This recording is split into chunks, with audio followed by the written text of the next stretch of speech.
Hey guys, Ryan here, and today I'm going to bring you a replay in the Stark Strv S1. This is the premium Swedish TD, Tier 8.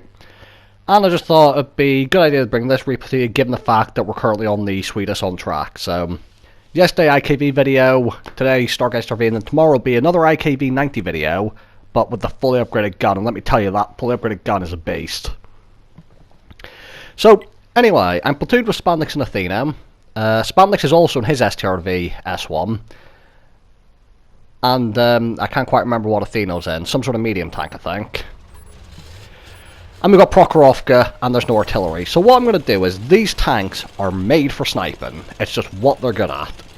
So what I'm going to do is I'm going to head to the bushes on the 1-2 line, because Athena's going to go spot the middle, with there being no artillery and all that. Now, why did I get this vehicle? I bought it a couple weeks ago during trade-in, because I knew I was grinding the Swedish TD because I had the Tier 6 at the time, and I thought to myself, I don't know what the siege mode on the Tier 8 TD is going to be like tech tree, so I went, if I get the Tier 8 Premium, I can try and get used to the siege mode before I get to the tech tree tank, so that I'll know what I'm doing. And let me tell you, it's a good thing I did, because my first 3 games in this tank were terrible. I was missing all the shots because I was not quite used to the way the aiming circle is and the way the tank moves in siege mode when you're aiming in sniper view there. So this is my 4th game in the tank that we're watching here, and on this map it's a lot better because even if I miss a couple of shots, you're still you've got time to readjust. So perfect game for me to get used to what I'm doing. Now the other thing is, I didn't actually have to pay any money into the game to get this tank. Because it was with trade-in, I traded in the Mauerbrecher and then used gold that was already on my account. Because the Mauerbrecher, I'm never going to play it. It's very slow. With artillery big maps, it just isn't worth it. I've got a KV5 for that, and a Minotaur KV5. So if I want to play super heavy, I'll play those. Also, in the one game I played in the Mauerbrecher, I already aced it, so I didn't really need to play it anymore. So you see me get spotted there, I'd come out of siege mode and start reversing, because again, the thing about these Swedish TDs is, they can move very fast backwards and forwards. The other nice thing about this tank is, if you're a free-to-play player, you don't like firing too many premium rounds, which you'll see by my ammo loadout, I don't carry too many. This thing has a whopping 288mm of standard pen, which is more than a lot of the tier 10 tank destroyers have on their standard rounds. As well as the nice pen, it's got insane accuracy, insane shell velocity, because it's APCR standard and premium. And the insane aim time when in siege mode. So of course, for those of you who don't know, I'm sure you all do, you have to enter in the siege mode to gain the accuracy, and the aim time, and to be able to basically aim your tank, because obviously you have a fixed gun that you can't really move when you're not in siege mode unless you actually physically move the tank left and right. It gets good gun depression when in siege mode.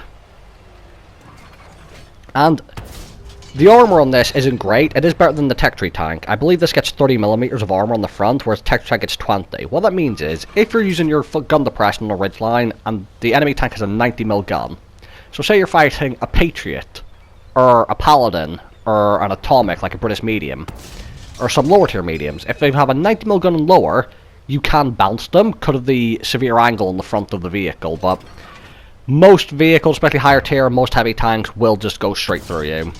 And it's the same with the Tier 8 Tech Tree one. Now the Tier 9 and 10 armor is a bit different. And you see, now I'm starting to get a couple shots in. The game's gone on for ages, but as I said, that is the nature of these tanks. You can't, basically. At least as long as you can. And while I've got Athena in front, with some other teammates spotting, I'm quite happy to sit back here. Now the only issue is, I'm not much of a campy person, so I don't really know the positions for it. So I'm in this position, but I keep trying to like see enemies, but there's stuff in the way of my shot, which is not ideal. And right now, it's just waiting for a moment to when I can push up, basically. Because I want to get a bit closer to Athena, so that anyone who gets spotted further back or further in front of him, I'll be able to see.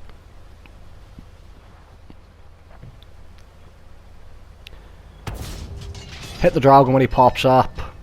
Was pre-aimed for him.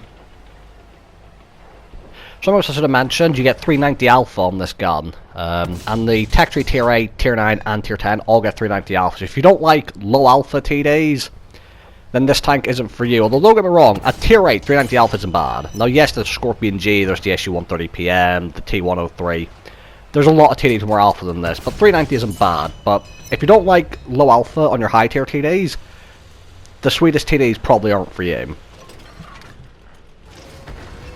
Now you still be driving forward there, but you lose all your speed in Siege mode, so I come out of Siege mode and start driving forward. You see the little timer next to my health, that shows how long it takes to get into Siege mode. So once I click the button, which I can't remember what the button is, left or up on my D-pad, one of the two, it takes 2 seconds to get into Siege mode.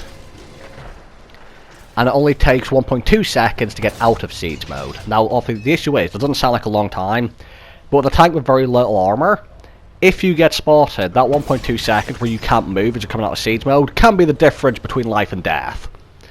So, you do have to position yourself well in this vehicle.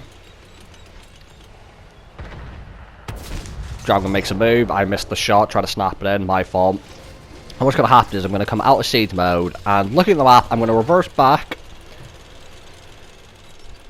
Bear in mind, just keep an eye on the speed as I reverse up here. Over 40 kilometers an hour. Into a bus. Switch on the Siege mode. And wait, and again on the map you can see Atheno and someone else is going in to spot people. Now the reason I come back as well is not only because of the Draugen, but the other enemies were spotted on the 890 line, at the other side of the train tracks towards the hill, so I'm expecting them to come through any moment now, and here is the T-77. Shot straight through, gonna activate the food. Another shot straight through.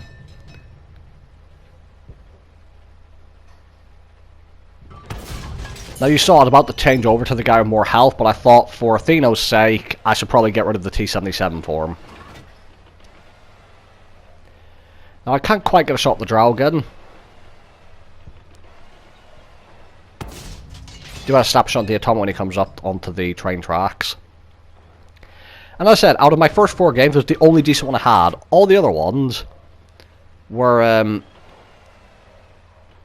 completely useless. By the way, I just realised, I've been saying Athena was in this game with us. It wasn't Athena. It was Luke in his UDES, the tier 8 medium tank, 'cause he was grinding that. Bounce off the super angle turret there. Gonna come out of Siege mode and start racing forward. Now, there's only 2 tanks left. One directly in front, the other side of the train tracks. And the other one I'm thinking is going to be at A0, up on the hill. Or, what I'm going to realise a bit later is, did anyone actually check down the 1 line? Like, all the way down there in the bushes? So again, as you can see, this TD's got more than enough mobility to move around and do just under 50. You can definitely stay over 40 if you're not doing too many hard maneuvers left and right.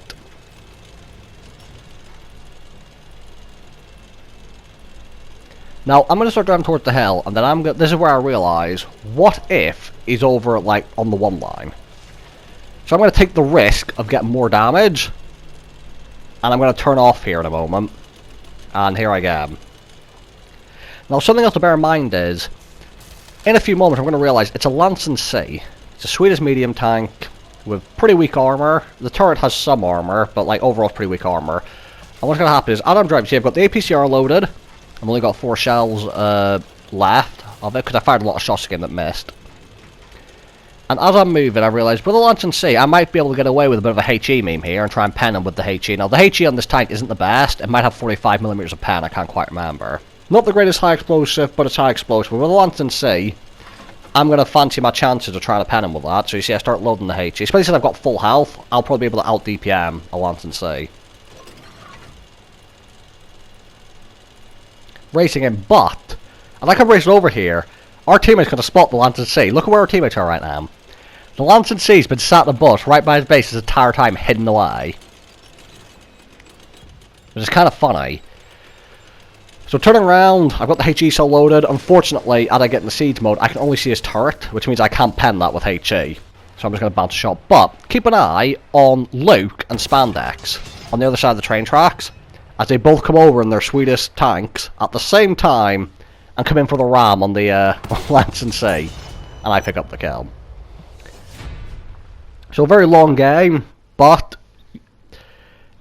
just me getting used to this tank and the siege mode and the way it moves and trying to keep hidden, and try and get used to the gun. 4200 damage, 4 kills. And now that I'm getting used to it, I quite like this vehicle. It's not that bad, to be fair. In fact, it's very good. And as I said, if you want to make profit, if you can get the gun to hit, which with its excellent gun handling and excellent penetration, you'll be able to make lots of silver in this. So, thank you guys for watching. Hope you guys enjoyed the video, and I'll see you all in the next one.